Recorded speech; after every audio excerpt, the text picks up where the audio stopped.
10 మంది పిల్లల్ని ఒక తల్లి పెంచగలిగింది. ఆ తల్లి వృద్ధాప్యానికి వచ్చిన తర్వాత 10 మంది పిల్లలు ఒక తల్లిని చూడలేకపోతారు. వంతులు వారి మొదటి నెల ఆడి దగ్గర, 2వ నెల ఈడి దగ్గర, 3వ నెల ఈడి దగ్గర, 4వ నెల ఈడి దగ్గర. ఆ ముసలి ప్రాణం ముద్దన్నం పెట్టని కొడుకులు వంతులు వేసుకుంటా ఉంటారు. సరే, తిట్టుకుంటా గుసగుసలాడుతా ఆ ముసలోళ్ళని చూసుకుంటారు, చచ్చిపోతారు. చచ్చిపోయిన తర్వాత ఏం చేస్తారో తెలుసా? అమ్మా నాన్నలు బ్రతికున్న దినాల్లో వాళ్ళకు ఒక మంచి బట్ట, వాళ్ళు కడుపు నిండా ఒక ముద్ద అన్నం పెట్టలా.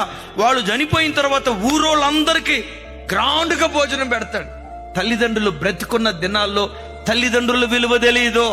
వాళ్ళు చనిపోయిన తర్వాత శోకాలు తీసి ఏడుస్తూ ఉంటారు. నేనంట, ఆ ముసలి తల్లి బ్రతికున్న దినాల్లోనే, ఆ ముసలి తండ్రి బ్రతికున్న దినాల్లోనే వాళ్ళు నిన్ను పెంచి పెద్ద చేసిన విలువ ఎరిగి వాళ్ళ బ్రతికున్న దినాల్లోనే వాళ్ళ రుణం నువ్వు తీర్చుకునేవాడిగా ఉండాలి.